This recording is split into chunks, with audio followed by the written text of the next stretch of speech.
अर्थ, मान अपमान में समान, मित्र शत्रु पक्ष में समान और सब आरंभों का त्यागी वह गुणातीत कहलाता है। दोस्तों, गुणातीत के अंतिम लक्षण: मानापमान्योस्तुल्य, मान अपमान में समान, कोई सम्मान करे या अपमान करे, गुणातीत दोनों में एक जैसा, क्योंकि वो जानता है सम्मान देने वाला भी गुणों के अधीन, अपमान करने वाला भी। तुल्यो मित्रारिपक्षो, मित्र और शत्रु में समान, दोस्त और दुश्मन। गुणातीत के लिए कोई दुश्मन नहीं, सब में वही परमात्मा, सर्वारंभ परित्यागी, सब आरंभों का त्यागी। यानी मैं यह करूंगा वो करूंगा ऐसी योजनाओं का अहंकार नहीं, जो होना है होगा, मैं निमित्त। दोस्तों, यह सुनकर लग सकता है यह तो बहुत कठिन है, लेकिन कृष्ण ने कहा यह गुणातीत कोई अलग इंसान नहीं, यह वो है जो साधना करता है, जो भक्ति करता है। और अगले श्लोकों में कृष्ण बताएंगे रास्ता क्या है। श्लोक 26, मां च यो व्यभिचारेण भक्तियोगेन सेवते सगुणान समतीत्यतान ब्रह्मभूयाय कल्पते। अर्थ, और जो अव्यभिचारी भक्तियोग से मेरी सेवा करता है वह इन सब गुणों को पार करके ब्रह्मा बनने के योग्य होता है। दोस्तों, यह श्लोक 14वें अध्याय का सबसे महत्वपूर्ण श्लोक। तीसरे सवाल का जवाब, गुणों से ऊपर कैसे उठें।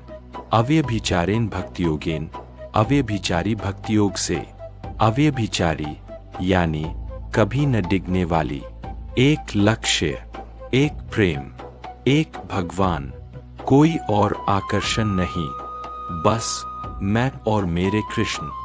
दोस्तों, यह कितना सरल जवाब। बड़े बड़े यज्ञ नहीं, कठोर तपस्या नहीं, बस प्रेम, अटूट प्रेम। सगुणान समतीत्य, वह गुणों को पार कर लेता है। जब मन भगवान में लगा हो तो गुणों का प्रभाव कम होता जाता है। सत्व की चाहत नहीं, रज की बेचैनी नहीं, तम का आलस्य नहीं, बस भगवान। ब्रह्म भूयाय कल्पते, ब्रह्मा बनने के योग्य, यानी भगवान जैसा होना।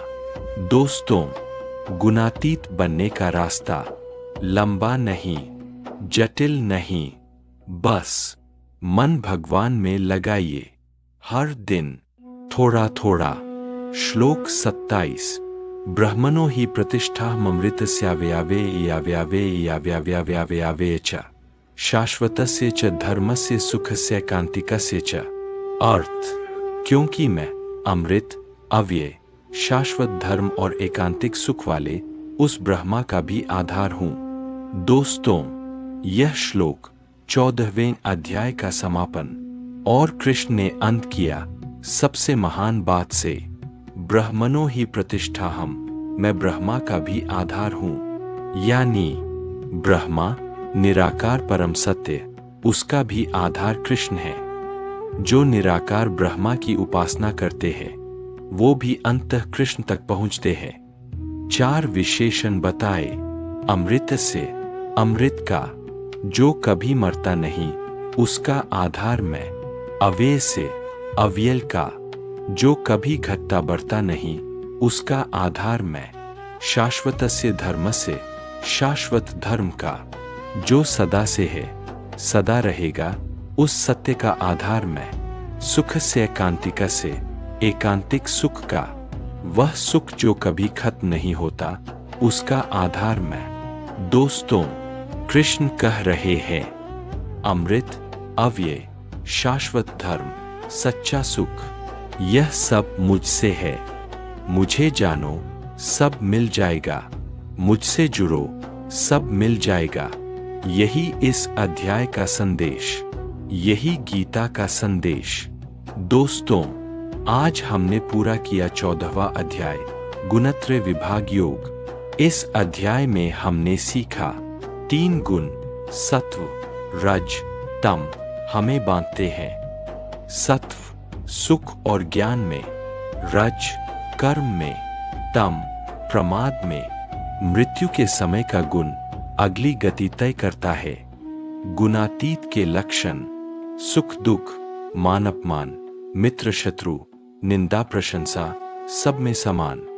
गुणों से ऊपर उठने का रास्ता, अव्यभिचारी भक्ति योग, अटूट प्रेम, एक भगवान, और अंत में भगवान ही ब्रह्मा का भी आधार। उन्हें जानो, अमृत, शाश्वत सुख, सब मिल जाता है।